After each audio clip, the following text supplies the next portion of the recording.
to Train Your Pegasus. Chapter 9.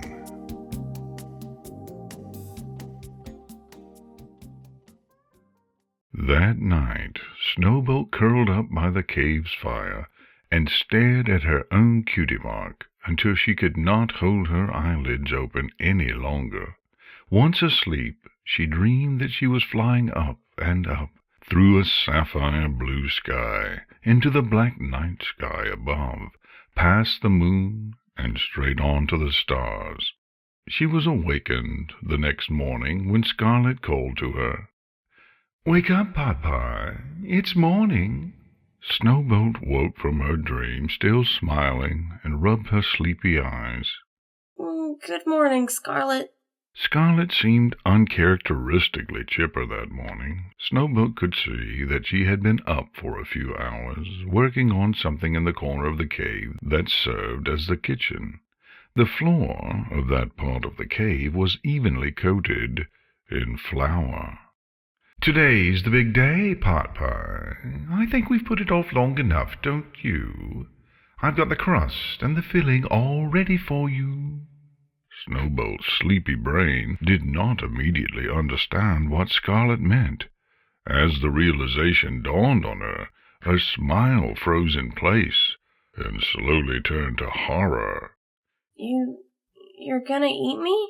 Scarlet was using a log to roll a lump of dough flat, but stopped to glance over at the young Pegasus. "Well, don't sound so surprised, Pot-Pie. You knew this day was coming, didn't you?" Snowbolt's breathing quickened. She turned to flee, but realized that the cave door was closed, and of course she had no hope of budging it aside.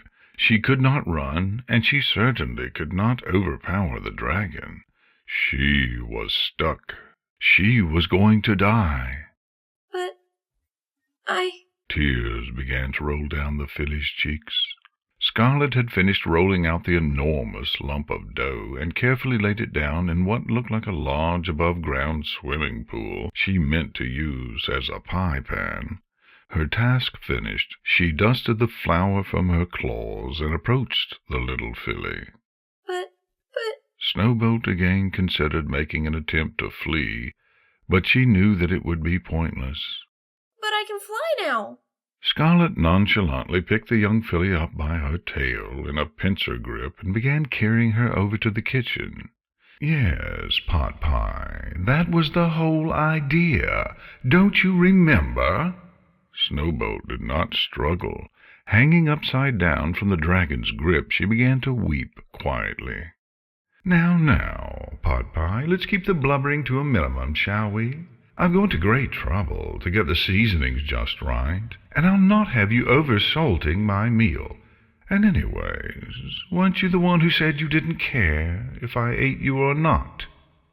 Snowbolt did remember, but so much had happened since that day when she had first awakened in Scarlet's cave.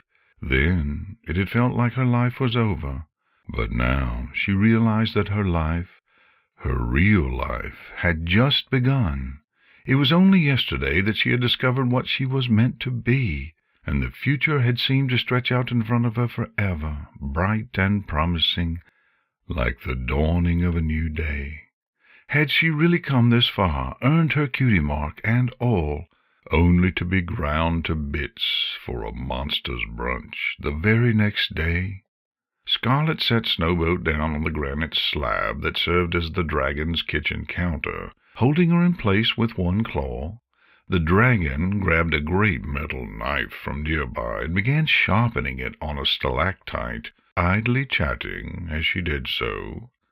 "Well, I must say, Pot-Pie, you've certainly been a nuisance at times, but I rather think I'm going to miss having someone to read books to me in the evenings. All in all, you have not been an entirely unpleasant house guest. Plus, I think you'll be rather delicious." Scarlet finished sharpening her knife and turned to Snowbolt with a little smile. "Well, goodbye then, Pot-Pie. I'll try to make this quick." Snowbolt clenched her eyes shut tight and waited for the pain. She hoped it would not hurt much. Snowbolt clenched her eyes shut for a few long seconds, but the pain never came. "Wait a minute," Scarlet said. Snowbolt heard her put the knife down. Then Snowbolt was lifted from the slab by her tail. Snowbolt glared at the dragon with tearful eyes. What is it now? Scarlet was slowly turning Snowbolt, getting a look at her from all sides. No. Oh, this is dreadful. Just dreadful." What is dreadful? Snowbolt repeated, wishing Scarlet would just get the thing over with. Scarlet groaned and met the pony's upside-down gaze. "Pot Pie, the only thing I hate more than white meat is meat that's too gamey. Look at these flight muscles." Scarlet twisted her around by the tail and put a finger between Snowbolt's wings. "There's no tenderness here at all. Hard as a rock. Bah!" Scarlet tossed Snowbolt over her shoulder. Reflexively, Snowbolt twisted in mid-air, spread her wings, and landed softly on her hooves. She looked back to face the dragon, confusion and pain on her tear-streaked face. "I can't eat you now. You'd be all chewy and stringy and... bleh!" Scarlet walked straight over Snowbolt and over to the cave door, grumbling to herself as she went. "Do you have any idea how long it took me to collect 3 tons of flour? And don't even ask me how long it took me to get 4 tons of corn. Well, I suppose I could stop by the Everfree Forest and grab a few crocodiles this afternoon. Perhaps I could do something." Scarlet trailed off as she reached the mouth of the cave and rolled the boulder aside. "All right, then, my useless little pot pie. Off you go." Snowbolt stopped her sobbing, looking from Scarlet to the open mouth of the cave, and back again. You're letting me go? I can go home? Scarlet stamped her foot impatiently. "Yes, Pot Pie. Fly a half a day west until you find the train tracks. Follow them north, and you should find that pony hometown of yours. Now go!" She gestured again at the open door with her massive claw. Snowbolt tentatively took one step towards the door, then another, watching Scarlet all the while. Scarlet stared down at her, her face unreadable.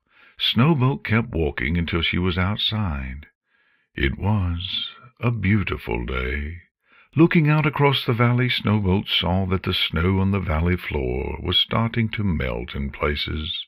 The distant sounds of a few songbirds drifted up on a warm, gentle breeze. It was nearly spring. Looking out across the valley, Snowbolt gasped as a thought suddenly occurred to her.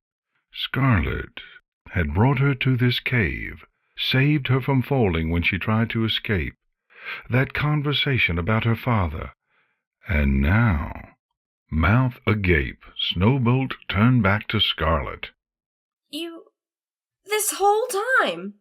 You never actually planned on eating me, did you? Scarlet snorted and waved her claw dismissively. "I don't know what you're talking about, Pot Pie. The only thing I ever wanted from you was a bit of pony meat. If I had known then that you were going to be so much trouble—" Snowbolt interrupted the dragoness by flying up to her chest and hugging her around the middle, or at least as best as their relative sizes would allow. She nuzzled her face into the dragon's scales, tears of joy streaming down her face. After a moment, she felt the dragon's claws gently cradle her. "Thank you, Scarlet. Thank you. I owe you everything," Snowbolt said into the dragon's scales. After a moment, Scarlet pulled her away and held the little pony up to eye level, a little smirk on her massive dragon face. With all the precision of a seamstress threading a needle, she reached up and touched the pony's nose with one great taloned finger. "Such a disobedient little pot pie," she said. They hugged once more, then Scarlet set her down on the ledge. "Now go. You've wasted enough of my time." Snowbolt smiled, then turned and walked to the ledge. She heard a soft chittering off to one side, and turned to see Cheeky emerge from between a few rocks. The little squirrel had apparently been watching the whole scene. She now smiled at Snowbolt sadly, and gave a little wave with one paw. Oh, Cheeky. Snowbolt went over and picked the little squirrel up in one hoof. I guess I'm leaving now, little friend. Thanks for everything. She brought the squirrel up to her face, and the squirrel wrapped her tiny arms around Snowboat's muzzle. They stayed like that for a long moment. Then Snowboat set Cheeky down on the rock, turned, faced the ledge, and spread her wings. She made as if to take off, but then stopped and slowly folded her wings again. She turned back to Cheeky. Say, Cheeky. Snowboat shrugged nonchalantly. You, don't want to come with me, do you? Cheeky gasped, bringing her little paws up to her mouth, then scurried down the rock faster than Snowboat had ever seen her move. She ran up Snowboat's leg and hugged her again around the muzzle. She then took her place atop Snowboat's head, grabbed a lock of mane in each paw, and pointed bravely to the west. I'll take that as a yes. She trotted off the ledge, and with a few beats of her strong wings, was airborne. She circled once to gain altitude, and with one final wave to Scarlet, turned westward. Scarlet watched the young filly fly off until she was only a bright white speck in the distance. When she heard hoofsteps behind her, she turned to see none other than Princess Celestia herself, walking up the ledge to join her. "Your Highness," Scarlet said, giving a little bow. Celestia smiled. "Come now, old friend, there's no need for any of that." Scarlet shrugged, with a smile of her own. Together they turned to look after the white speck on the horizon. Celestia nodded in the direction Snowbolt had flown off. "Will she be all right?" Scarlet nodded. "She'll be more than all right." "Good," Celestia said. "I can't thank you enough for this, Scarlet. I owe you one." Scarlet turned to face the sun goddess. "One? Unless my memory is fading in my old age, I believe that's two you owe me, Princess."